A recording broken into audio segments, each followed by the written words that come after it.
कुठं दिसेना.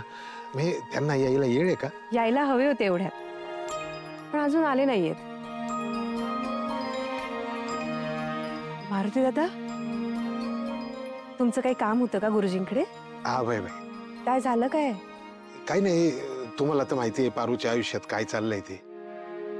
म्हणजे तिच्या नशिबात काय लिहिलंय हे आपल्याला काही माहिती नाही. मला असं वाटलं की आता गुरुजी गणपतीच्या पूजेला येणारच आहेत, तर आपल्या पारूची पत्रिका दाखवून घ्यावी. सुकांना मीटिंगला जायचंय, गाडी सांगितली. काढतो. अरे देवा, गुरुजी येणार म्हणून मी पारूची पत्रिका त्यांना दाखवायला आलो. बरं, श्रीकांत सरांना तर ऑफिसमध्ये जायचंय, गाडी काढावी लागेल. काय करावं काही सुचत. सावित्रीताई, मला एक मदत करा. बोला ना मारुती दादा. श्रीकांत सरांना आता ऑफिसमध्ये जायचंय म्हणून मला गाडी काढावी लागेल. काय झालं, तू बोलवलंस मला? हो अरे, हे बघ, आजच्या तुझ्या काही महत्त्वाच्या अपॉइंटमेंट्स, काही मीटिंग्स असतील त्या सगळ्या कॅन्सल कर. का? म्हणजे काय झालं? कारण तुला आज त्याही पेक्षा महत्त्वाचं काम करायचंय. नाही, ऐक, मी करतो सगळं कॅन्सल, पण काय, कसलं महत्त्वाचं काम आहे? आज तुला साजिरीला घेऊन बाहेर फिरायला जायचंय.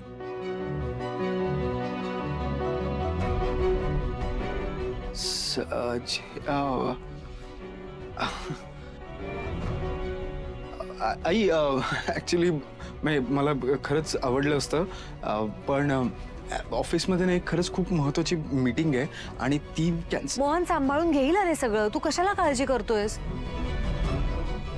तू फक्त साजिरीला घेऊन फिरायला जा, बाकी काहीही करू नकोस. हो, पण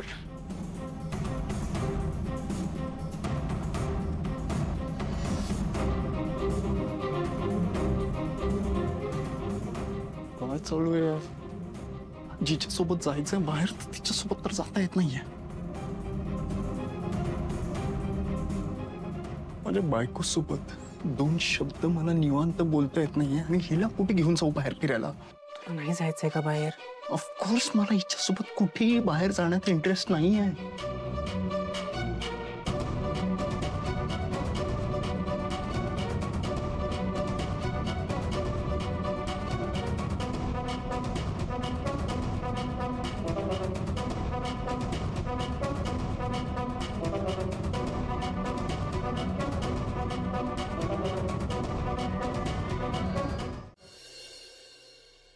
खुश ना तू?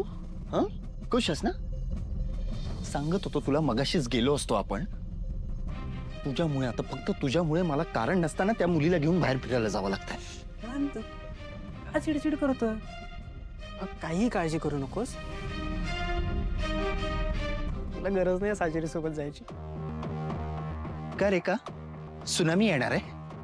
ऐकलं नाही का मगाशी आई काय बोलली ते? आता आईने सांगितलंय म्हटल्यावर मला तिला बाहेर घेऊन जावंच लागेल. पण मी सांगतोय ना, नाही घेऊन जावं लागणार. कुठून एवढा कॉन्फिडन्स येतो रे? हा, कुठल्या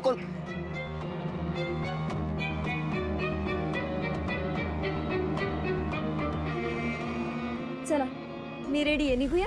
हो, जाऊन बस घरी.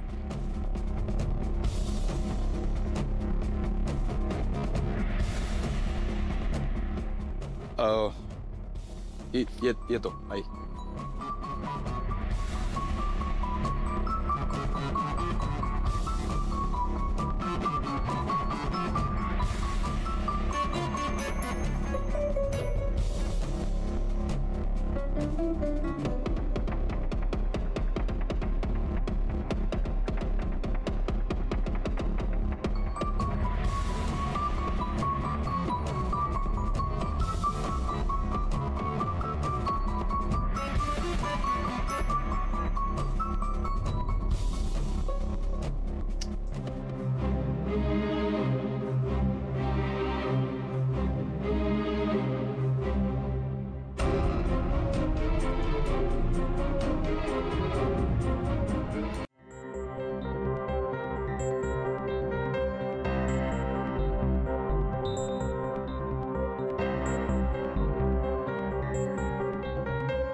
जात नव्हतीस दादा बरोबर तू? मला नकोसं वाटतंय समद. प्रीतम सर, तुम्ही एक गोष्ट विसरताय. आता आदित्य सरांचं लग्न साजिरी मॅडम सोबत होणार आहे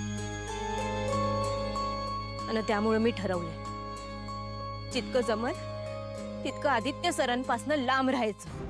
प्रीतम सर, मी आदित्य सरांसोबत बाहेर फिरायला गेले ना तर कळत नाही तुम्हाला, लोक वाईट बोलतील आमच्याबद्दल, नावं ठेवतील आम्हाला.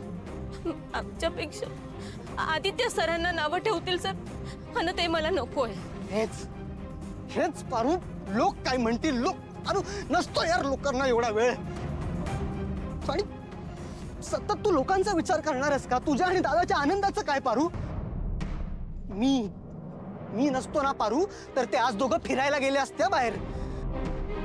आणि राहिला विषय लग्नाचा ना, बघतो आता कसं होतं ते. प्रीतम सर, माझ्यामुळे देवी आईना ना आदित्य सरांना सहन करावं लागल, असं करू नका प्लीज. तुम्हाला माहित आहे मी नाही बघू शकत, मी नाही सहन करू शकत समजा. हेच नशीब आहे माझं आणि मी स्वीकारलंय ते. हेच म्हणतोय मी पारू. तू सतत स्वतःला कमीच लेखत राहणारस का? बाहेर दादाची आणि साजिरीची पत्रिका बघायचा कार्यक्रम सुरू आहे, कळतंय ना? पत्रिका बघितल्यावर काय होतं ते. आत्ता स्टँड घ्यायला पाहिजे हा पारू. प्लीज स्टँड घे प्लीज. प्रीतम सर, जे समद्यांच्या भल्याचं आहे तेच मी करते. हो का? ह्या सगळ्यामुळे ना तुझ्या आयुष्याचं वाटोळा होणार आहे. त्याला जबाबदार तू असणार आहेस.